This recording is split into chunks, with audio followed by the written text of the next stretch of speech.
I also want to add this, okay, is that, people go, well, and this is why that Seinfeld thing that he said was, I didn't agree with it. And you're right. I don't agree with it. I don't agree with it either. I couldn't fucking do it. Because number one, sorry, Jerry, but as a stand-up, you're okay. Oh my God! All right, he invited you to his charity gala. No, Judd Apatow did. Ooh, Judd Apatow. And what did he call you? His wife called me Jimmy. So Jerry Seinfeld's wife called me Jimmy. And she goes, "What's his name?" I go, "My name is Bobby." She goes, and then she came back by the table. She goes, "How's everything, Jimmy?" And then I was with I'm sitting next to Judd Apatow. I go, "Pretty good." You know what I mean? And Leslie Mann. No, Leslie Mann is Judd's wife. Yeah. I'm talking about Seinfeld's wife. Seinfeld's wife. Yeah. No, I mean Seinfeld was one of the best sitcoms ever made. Yeah.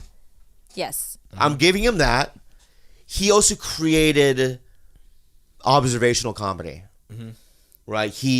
A type of comedy that he created, which is talking about just ordinary things. You mean, why is this happening? And what is up with that? And what is up with Jimmy? Yeah, it's basically him asking a question and then what is up with Jimmy? He's the only minority at this lunch. I didn't invite him. Right? Yeah. Spot on. God damn, Judd. Right. But you have, let me say something. If you put imagine a regular audience of just minority, it is all sect of life, right? You do a show, you put 2,000 people in a theater. Mm-hmm. You put Earthquake. Mm-hmm. Earthquake. Mm-hmm. All right? Earthquake is, if you don't know Earthquake, you should. Mm-hmm. He is one of those guys that, okay, think to yourself, you didn't know who Earthquake was, and you're on a show. And you also didn't know who Jerry Seinfeld was. He wasn't Jerry Seinfeld. No, but I want to talk about Earthquake for a second. And you didn't know who Earthquake was, and you're a booker of the show, and somebody said, you should use Earthquake. And you would mock at the name. That's his name? Earthquake? Right? So then you get him on the show, right? You see this older kind of black guy. Mm-hmm. And you go, this guy's name is Earthquake, right? And then Earthquake opens his mouth on stage, and you're like, oh! You know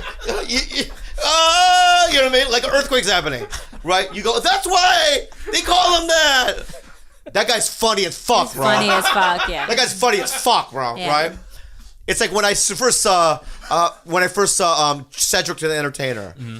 Steve and I, Paulie guys, years ago.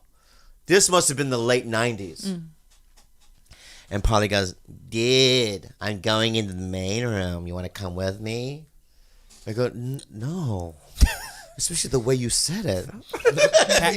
Pass. And he goes, no, there's this guy.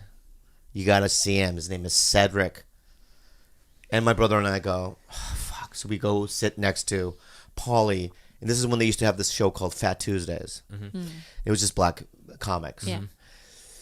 And my brother had not, and this is way before, The Kings of Comedy. Mm. You didn't know who he was. I mean, people did know who he was in certain comedy scenes, obviously. Yeah. But in terms of the mainstream at that point, no.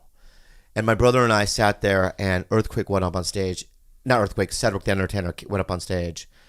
And I just remember my brother and I literally on the floor laughing so hard. Mm-hmm. Like, one of those where you're holding your gut side. Yeah. It was one of those moments where I went, oh, I'm going to quit. There's no way, I'll never do that. Uh-huh. You know who I felt that about? Who? Leslie.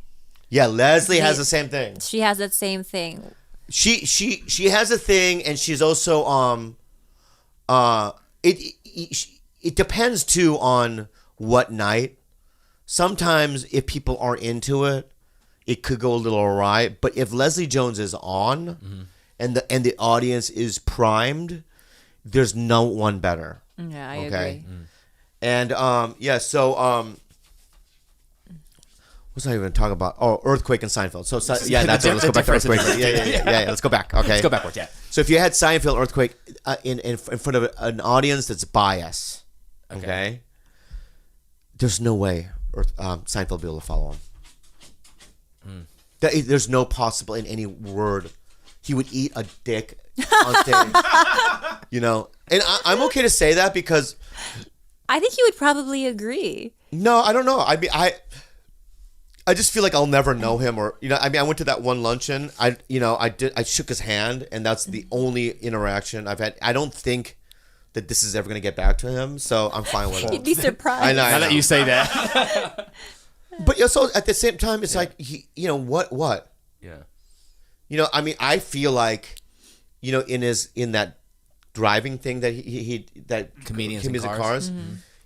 I feel like he said something about minorities, about like it should be about funny, not about, minorities or whatever, your race. a race or whatever. And I'm like, no, it should be about your race as well, because what you think is funny, then comedy clubs would be all Jewish dudes if you ran it. I see what you're saying. You know what I mean? All observational comedy. Yeah. Because it's so Upper middle subjective. Yeah, it's all subjective. Yeah. Yeah, so no. No. Yeah.